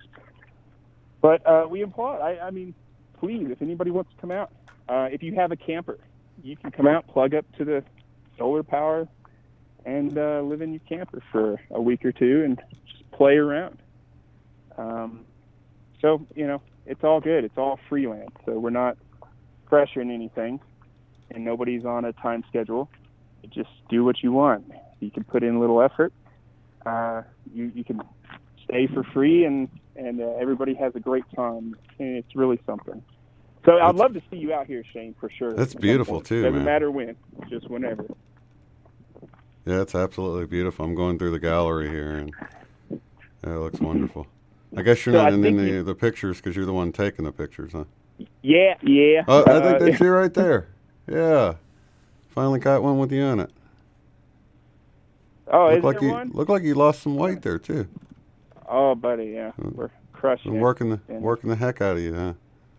Oh no, man, it's just move. That's the biggest thing. So much energy is always flowing through my body. If I don't hike, I don't do something, man. Oh, it gets you, man. It gets you. The other thing, I guess, what's really cool is right now we have this glass road. We're going to cover it soon. We're probably going to cover it this year. But we've been taking the recycled glass that happens at the landfill. What they do is they take all the glass and they tumble it with, in a metal thing, and it just grinds it down really fine, and they're rounded off little pebbles of glass, and it's sprinkled out entirely across our driveway. And oh my God, the blues, the greens, the clears at a full moon night, it just sparkles. The whole land, the driveway just sparkles. It's incredible. Yeah, but we don't know as far as the dangers, so we're like, we should probably cover that with something because I don't want to be breathing in kicked up grinded glass or something there. Right. So we're going to actually probably cover that, and I'd like to. I mean, it's just something I've never seen before, a glass road. It's quite something. But that's the innovative. That's what we're just trying to use anything to recycle and put it back to Gaia so that it's not being wasted. Yeah. Building glass bottle walls, all that kind of stuff. It's quite fun. Yeah, man. It looks beautiful. It's different. Definitely different. Do you does your followers, if they felt like it throughout the time, through summer, like you said, you don't have to be out here. They're more than welcome. So it doesn't matter if they go through you and they don't know how to contact me. If they're wanting to just talk directly to me, then they can just contact me. Yeah, that's cool. Yeah. But they can also just go through the contact on the website too, if they're just wanting to be a part of the actual Veterans Off Grid, right? Yeah, I mean, your contact mainly goes to the guy who started it, Ryan. So you could talk with Ryan if you want. He would love to hear from you, but for the most part, it's simple. You just let us know, hey, you'd like to come out. We're like, okay, come on, anytime. We're here. That's awesome, brother.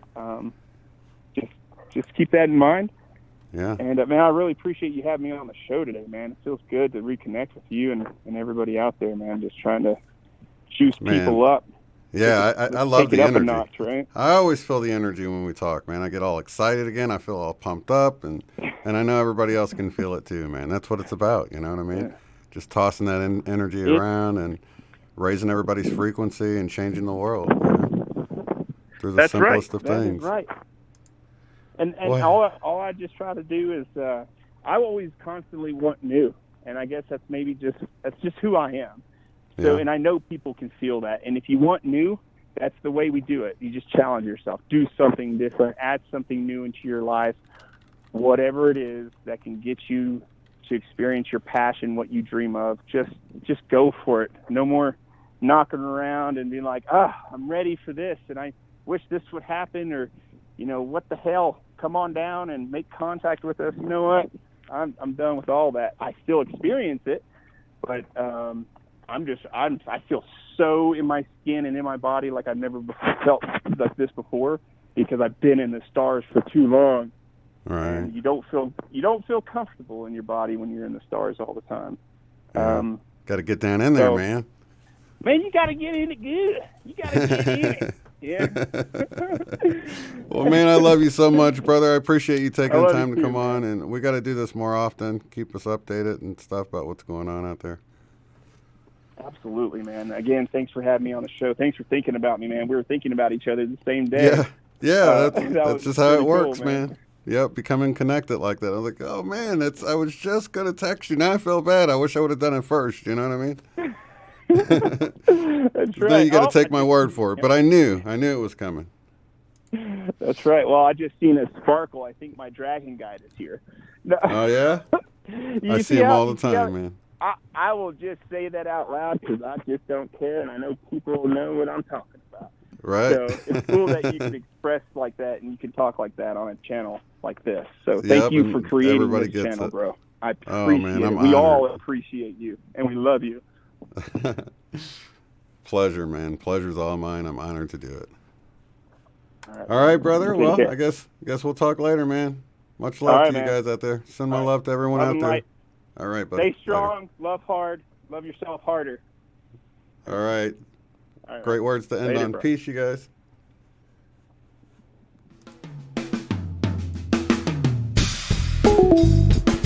Be sure to check out the website at uotf.net.